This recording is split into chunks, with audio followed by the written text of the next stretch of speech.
While most of us were sleeping, several violent incidents were playing out on Toronto streets. 2 men are dead, 3 others in hospital after a pair of shootings.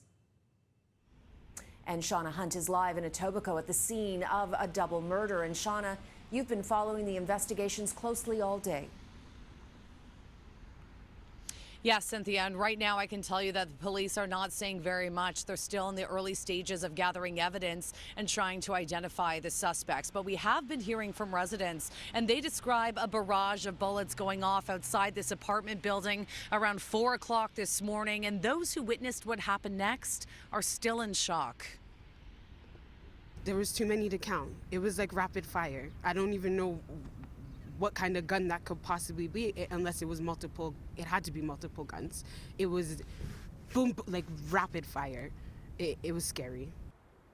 Residents were jolted out of bed by the sound of gunshots, with some telling me they heard more than 20 bullets being fired. I heard the gunshot, the pop, pop, pop, pop, pop, pop, pop. One woman whose balcony overlooks the crime scene did not want to be identified, but said she could hear a man screaming out for help before dying on the pavement. The other men, they were working on him for over 20 minutes. I could see the fireman up and down continuously doing CPR over 20 minutes. It seemed like forever. Police confirm the 2 men were shot multiple times and did not survive, a double murder that has rocked the neighborhood. My child is 9 years old, and she watched a man, she heard him take his last words and also watched him die outside of her window today. None of the kids in this building went to school today. They're going to be traumatized for the rest of their lives. Dozens of yellow evidence markers were scattered along Hickory Tree Road, a normally quiet street that runs behind several apartment buildings here in the Weston Road and Lawrence area. Officers spent the day canvassing the neighborhood looking for possible witnesses and video. This is a very densely populated area, and although this occurred in the early morning hours, there are a lot of residents in this area that may have heard or seen something that may assist us in our investigation. And often it's small details that make a big difference.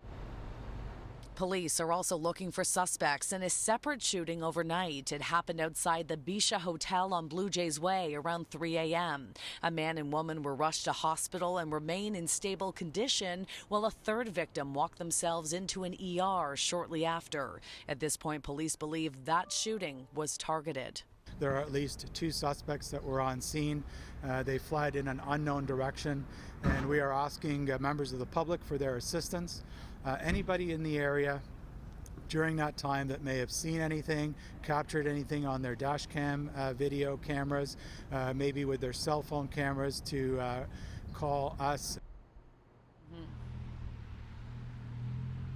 Now, at this point, police have not released any suspect descriptions in either of these investigations and say that they are in the process of contacting family of the murder victims. Now, this violence comes as Toronto is seeing a spike in shootings. The number of times a gun has been fired in the last 2 months is up a staggering 130% compared to the same time last year.